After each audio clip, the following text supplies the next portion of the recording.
ओम शांति 5 जुलाई 2022 प्रातः मुरली बाबा कहते मिठे बच्चे अमृत बेलारे उठी बाबांकर याद रूपी घृत प्रत्येक दिन ढालु थाओ तेबे आत्मा रूपी ज्योति सर्वदा जाग्रत होई रहिबो। अमृत बेलारे उठी बाबांकर याद रूपी घृत प्रत्येक दिन ढालु थाओ तेबे आत्मा रूपी ज्योति सर्वदा जाग्रत होई रहिबो। प्रश्न केउ गोटिए कर्तव्य पिला मानकर अटे बाबांकर नुही? केउ गोटिए कर्तव्य पिला मानकर अटे बाबांकर नुही? उत्तर पिला माने कहुछंती बाबा अमुक संबंधीर बुद्धिर ताला खोल। बाबा कहुछंती एही काम मोर नुही, एहा तो तुम पिला मानकर कर्तव्य अटे। तुमर बुद्धिर ताला खोली जाइछि, तेबे तुमे अन्य मानकर मध्य बुद्धिर ताला खोली स्वर्ग को जीवार योग्य कर, अर्थात समस्तंकु मुक्ति एवं जीवन मुक्तिर रास्ता बताओ। गीत जाग सजनिया जाग। ओम शांति। तुमे जाग्रत होइथिबा पिला माने निज भली अन्य मानको मध्य जाग्रत करिबाकु हेबो। अज्ञान निद्रारु जाग्रत करिबाकु हेबो। तुमे जाग्रत होइछ ताहा पुणी क्रमानुसारे, काहीकिना तुमे मुहूर्त को मुहूर्त भूली जाउछ। बाबा आमको जाग्रत करी कहुछंती हे सजनी माने मते भूली जाओ नाही। एहा जोगर घृत अटे। मनुष्य मरिले तार संबंधी माने दीपरे घृत पकाई थांती, जेपरिकी दीप लिभि न जाऊ। बाबा कहुछंती पिला माने मते मने पकाई चल। जोगर घृत पकाइबा पई एही सकाळर समय बहुत भल। जदि सकाळु मने पकाइबो तेबे सही स्मृति बहुत समय पर्यंत रहिबो। तुमर दीप लिभि जाइछि, एबे बाबांक स्मृति द्वारा निजर दीप को तुम जलाउछ। वर्तमान तुमर दीप जलुअछि, सत्य जुगरु त्रेता जुग पर्यंत जली चलिबो। एहाकु ही दीपमाला कुहा जाए। रुद्रमाला एवं दीपमाला गोटिए कथा। स्मरण तो शिव बाबा को ही करिबाकु हेबो ना। तुमे असलरे रुद्रमालार मोती अटना, अर्थात निर्वाण धामरे रहिला वाला अट। ताको शिव बाबांकर धाम रुद्र धाम मध्य कहि परिबो। पिला माने जानि छंती जे बाबांक पाखकु आमको जीवाकु हेबो। तांकरी स्मृति रे रहिबा द्वारा दीप जली चलिबो। एही श्री अर्थात श्रेष्ठ मत मिलुछि। गायन मध्य रहिछि श्रीमत मिलिथिला, तेनु श्रेष्ठ सत्य धर्मर स्थापना होइथिला। एबे तुमर संख्या बहुत वृद्धि होई जाइछि। क्रमानुसारे जेतिकी जाग्रत हेउछंती सेतिकी जाग्रत कराई परिबे। दीप को जलाइबा पई सकाळ उठिबाकु पड़ी थाए, घृत पकाइबाकु पड़ी थाए। एथिरे कौनसी असुविधा नाही। बाबांकु मने पकाइबार घृत ढालिबार अछि, तेबे जाई आत्मा पवित्र होइछिबो। आत्मा प्रथमे पतित थिला, अर्थात आत्मार ज्योति लिभि जाइथिला। एबे बाबांकु मने पकाइबा द्वारा ज्योति जलिबो एवं विकर्म विनाश होई चलिबो, अर्थात पवित्र होई जिवो। एबे आत्मा उपरे अज्ञानर प्रति छाया पड़िछि। बाबा ही सबुठारु बड़ सर्जन अटंती। कौनसी स्थूल औषध देउ नाहंती, केवल कहुछंती मते मने पकाओ। एही स्मृति रे ही सबु औषध आसी जाउछि। एहा द्वारा ही भविष्यत जन्म जन्मांतर पाई सुस्थ होई जाउछंती। सेही जोगत बहुत भिन्न भिन्न प्रकारर सिखाउछंती। ताहा द्वारा बहुत पहिलमान मध्य हेउछंती। सेथि पाई बहुत परिश्रम करूछंती। एबे तुमे महावीर हेउछ। पवित्रता को ही महावीर पणिया कुहा जाए। एहा द्वारा आयुष मध्य वृद्धि होई जाए। बाबांक स्मृति द्वारा शक्ति मध्य मिली जाए। बाबा बुझाउछंती तुमको पवित्र दुनियार मालिक हेबार अछि। तेणु एही अंतिम जन्मरे पवित्र हुओ। सन्यासी मध्य एही 5 विकारर सन्यास करिथांती, किंतु सेमाने तो बहुत दूर जंगल को चली जाइथांती। किंतु एठारे तुमको घर गृहस्थरे रही 5 विकार गुड़िकर सन्यास करिबाकु हेबो। तुमे जानिछ एही सन्यास करिबा द्वारा तुमको बहुत उच्च प्राप्ति मिलुछि। सेमानंकु तो किछि भी जणा नाही जे आमको मुक्ति मिलिबो ना आउ कोन हेबो। पुनर्जन्मरे तो सेमानंकु आसीबाकु ही हेबो। तुमको तो एही मृत्यु लोकरे आसीबार ही नाही। तुमको अमरपुरी को जीवाकु हेबो। तेणु फरक होई गला ना। जदिओ सन्यासी माने केते भी हठ जोग आदि करंतु तथापि सेमानंकु एही मृत्यु लोकरे ही रहिबाकु हेबो। तुम पिला मानंकु एही मृत्यु लोकरु अमर लोककु जीवाकु हेबो। सेथि पई परिश्रम करिबाकु पडुछि। जेउ परिश्रम को सेमाने डरी जाउछंती, भाबुछंती जे घर गृहस्थरे रही आमे जोगी होई परिबु नाही। सेमानंकु किछि जणा ही नाही सन्यास करिबा द्वारा कोन मिलिबो। सेमानकर कोनोसी लक्ष्य उद्देश्य ही नाही। तुम पाखरे लक्ष्य एवं उद्देश्य उभय रहिछि। सेमाने कोन कहि परिबे जे आमे नुआ दुनिया को जीवु। सेमाने तो मुक्ति धाम को जीवे, किंतु सेमानंकु किछि जणा नाही। तुमे तो राजत्वरे उच्च पद पाइबा पई पुरुषार्थ करूछ। एथिरे संपूर्ण रूपे पुरुषार्थ करिबाकु हेबो। आशीर्वाद अथवा कृपार कौनसी कथा ही नाही। एपरि नुहे जे मो स्वामींकर बुद्धिर ताला खोलु, आशीर्वाद कर।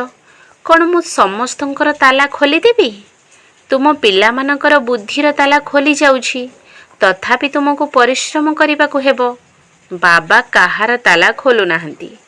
ड्रामानुसारे जेउ पिला मानकु शूद्ररु ब्राह्मण हेबार अछि सेमानकु आसीबाकु ही हेबो।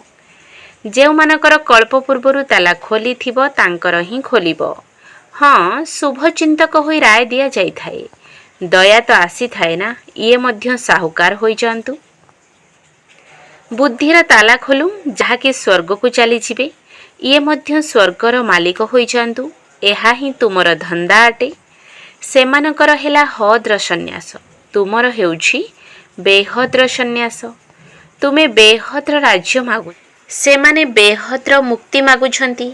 सेही मुक्ति मध्य एपरि अटे जेपरि तुमर जीवन मुक्ति।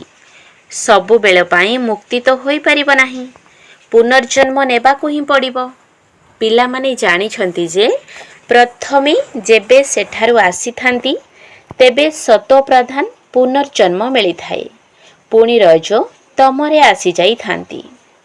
तुमे सबुठारु उच्च वंशर अट। प्रथमे प्रथमे हेला आदि सनातन देवी देवता धर्मर वंशधर। पुणी धीरे धीरे अनेक प्रकारर धर्मर स्तंभ बाहरी थाए। सेमाने समस्ते पछरे आसिला वाला अटंती। तुम बुद्धि रे ए सबु कथा रहिबा दरकार। आमे ब्राह्मण अटु, सेमाने शूद्र अटंती। आमे शिक्षा प्राप्त करी तमो प्रधानरु शतो प्रधान हेउछु। तेबे किए कराउछंती? जिए सर्वदा शतो प्रधान अटंती सीए केबे रज तमरे आसु नाहंती। सीए ही आमको कराउछंती। तेनु प्रत्येकंकु परिश्रम करिबाकु हेबो। तुमर परिश्रम द्वारा स्वतः तुमको ही उच्च पद मिली थाए। प्रत्येक निजर राजधानी को संभाळुछ। तुमर सहयोगी एकमात्र बेहद्र बाबा ही अटंती। सीए तुमको सहज उपाय बताउछंती।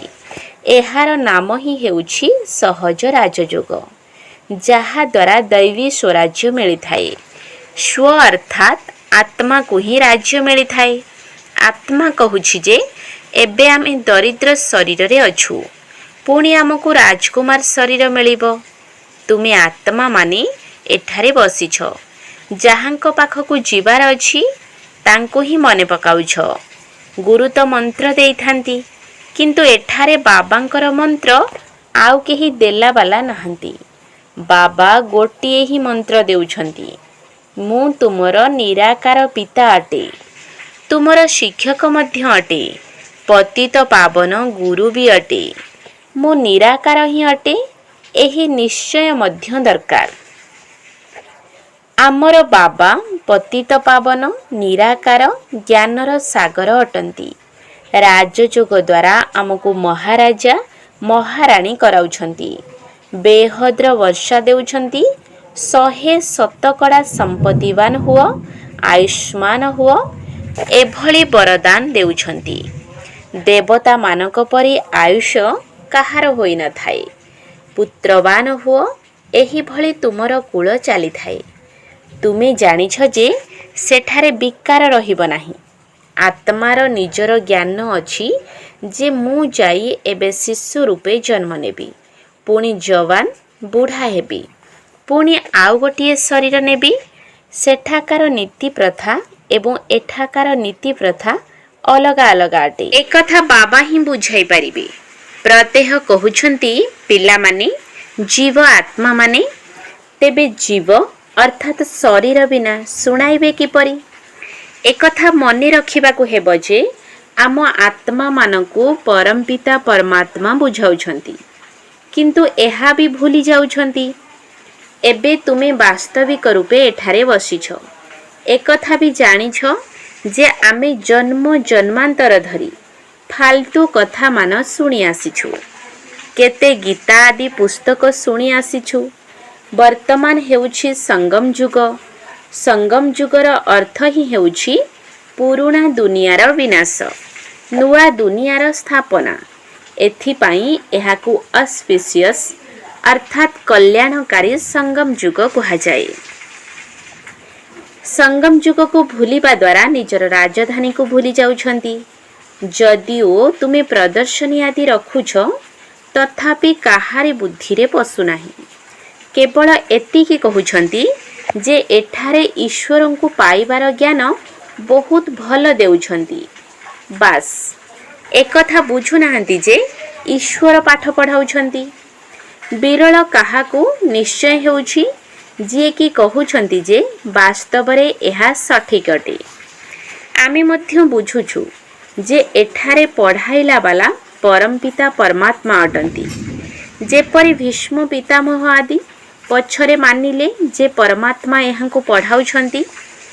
शेष समय रे ही एही ज्ञान बुद्धि रे आसीबो। जदिओ प्रदर्शनी रे हजार हजार आसुछंती, किंतु एकथा काहार भी बुद्धि रे आसु नाही जे तुमको निराकार परमपिता परमात्मा पाठ पढ़ाउछंती। कहउछंती जे एकथा आम बुद्धि रे आसु नाही। निराकार पुणी किपरि पाठ पढ़ाइबे?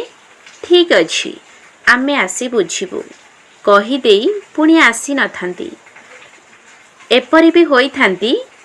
केते तुमे बुझाओ जे चाल आमे तुमको स्वर्गर बादशाही देबु, तेबे भी मानु नाहंती। एठारे देवता धर्मर वृक्ष लागुछि। बाबा बुझाउछंती तुमको भक्त मानको बुझाइबा सहज हेबो। तांको कुह जदि तुमे सर्वव्यापी कहूछ, तेबे पूजा काहेकि करूछ? एही मूर्ति तो जड़ अटंती, तुमे तो चैतन्य अट।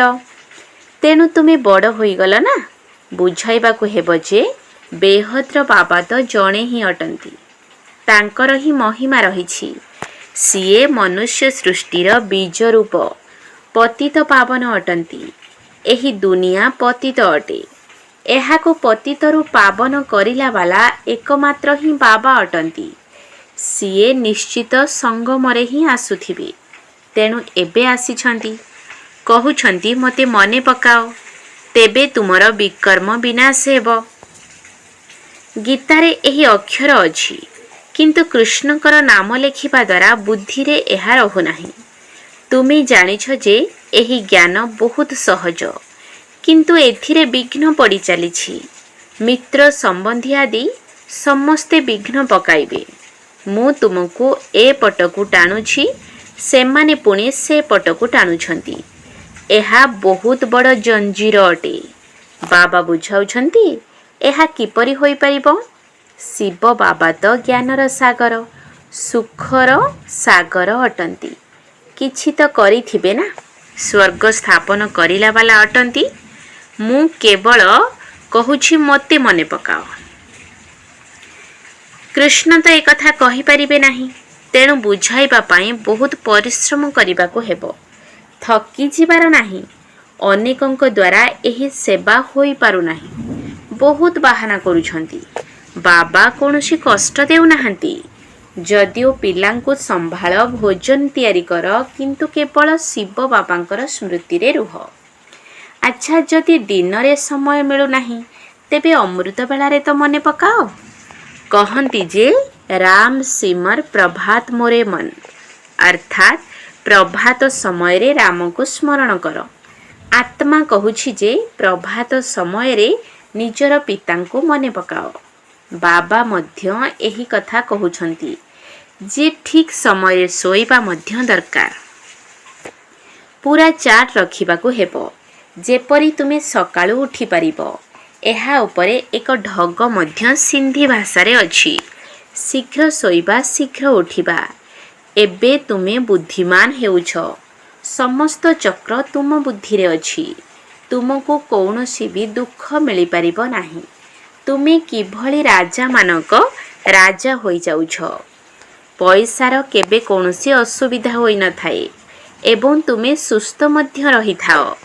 एही सबु गुण एबे तुमे शिव बाबांक ठारू पाउछ।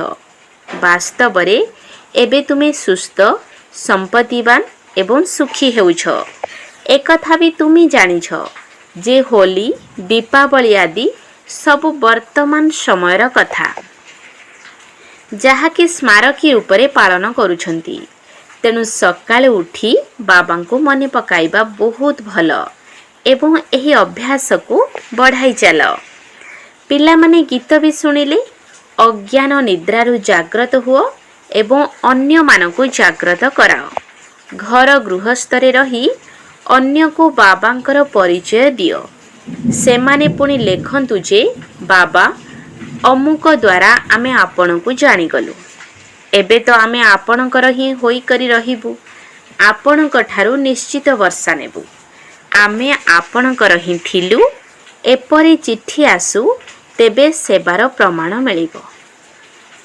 ଏହି ପତ୍ର ଦେଖି ବାବା ଖୁସି ହେବେ। କେବଳ କ୍ଲାସକୁ ଯାଇ ପଳାଇ ଆସିବା, ଏହା ତ ପୁରୁଣା ଚଳଣି ହୋଇଗଲା। ଯେପରି ଅନ୍ୟ ସତ୍ସଙ୍ଗକୁ ନିୟମ ଅନୁସାରେ ଯାଇଥାନ୍ତି, ତୁମକୁ ତ ଜଣ ଜଣକୁ ଭଲ ଭାବରେ ବୁଝାଇବାକୁ ହେବ। ଏହା ବହୁତ ଉଚ୍ଚ ପାଠପଢ଼ା ଅଟେ। ଏହି ଜ୍ଞାନ ସାଗରଙ୍କ ଠାରୁ କେତେ ଭଲ ଜ୍ଞାନ ମିଳୁଛି। ତେଣୁ ବୁଝାଇବା ପାଇଁ ପରିଶ୍ରମ କରିବାକୁ ହେବ।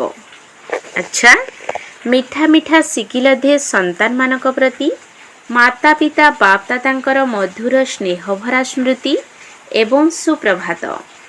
ଆତ୍ମିକ ପିତାଙ୍କର ଆତ୍ମିକ ସନ୍ତାନମାନଙ୍କୁ ନମସ୍ତେ। ଆତ୍ମିକ ସନ୍ତାନମାନଙ୍କର ଆତ୍ମିକ ବାପ ଦାଦାଙ୍କୁ ନମସ୍ତେ ନମସ୍ତେ ନମସ୍ତେ। ସୁପ୍ରଭାତ। ଧାରଣା ପାଇଁ ମୁଖ୍ୟ ସାର। 1 ନମ୍ବର ପଏଣ୍ଟ, ଯୋଗ କରିବାର ଅଭ୍ୟାସକୁ ବଢ଼ାଇବାକୁ ହେବ। ଏହି ଯାତ୍ରାରେ କେବେ ହେଲେ ଥକି ଯିବାର ନାହିଁ, ବାହାନା କରିବାର ନାହିଁ। ପୁରା ୟାଦର ଚାର୍ଟ ରଖିବାକୁ ହେବ। ଭୋଜନ ମଧ୍ୟ ଶିବ ବାବାଙ୍କର ୟାଦରେ ରହି ପ୍ରସ୍ତୁତ କରିବାକୁ ହେବ ଏବଂ ଖାଇବାକୁ ହେବ। ଯୋଗ କରିବାର ଅଭ୍ୟାସକୁ ବଢ଼ାଇବାକୁ ହେବ। ଏହି ଯାତ୍ରାରେ କେବେ ହେଲେ ଥକି ଯିବାର ନାହିଁ, ବାହାନା କରିବାର ନାହିଁ। ପୁରା ୟାଦର ଚାର୍ଟ ରଖିବାକୁ ହେବ। ଭୋଜନ ମଧ୍ୟ ଶିବ ବାବାଙ୍କର ୟାଦରେ ରହି ପ୍ରସ୍ତୁତ କରିବାକୁ ହେବ ଏବଂ ଖାଇବାକୁ ହେବ। 2 ନମ୍ବର ପଏଣ୍ଟ, ବୁଦ୍ଧି ଦ୍ୱାରା ବେହଦ୍ର ସନ୍ନ୍ୟାସ କରିବାକୁ ହେବ। ଏହି ଛି ଦୁନିଆକୁ ବୁଦ୍ଧିରୁ ତ୍ୟାଗ କରିଦେବାକୁ ହେବ। ବାବାଙ୍କ ଦ୍ୱାରା ଯେଉଁ ମନ୍ତ୍ର ମିଳିଛି, ତାହା ହିଁ ସମସ୍ତଙ୍କୁ ଦେବାକୁ ହେବ। ଯେହେତୁ ନିଜେ ଜାଗ୍ରତ ହୋଇଛ, ତେଣୁ ଅନ୍ୟମାନଙ୍କୁ ମଧ୍ୟ ଜାଗ୍ରତ କରିବାକୁ ହେବ।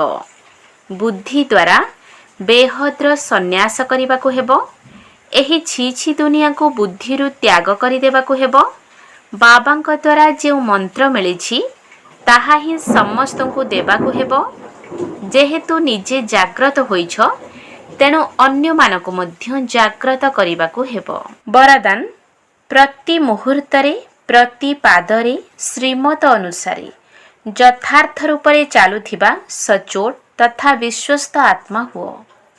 प्रति मुहूर्तरे प्रति पादरे श्रीमत अनुसार यथार्थ रूपरे चलुथिबा सचोट तथा विश्वस्त आत्मा हुओ। प्रत्येक कर्म श्रीमतर निर्देश अनुसार करुथिबा आत्मा को ही ऑनेस्ट अर्थात सचोट कुहाଯାଏ।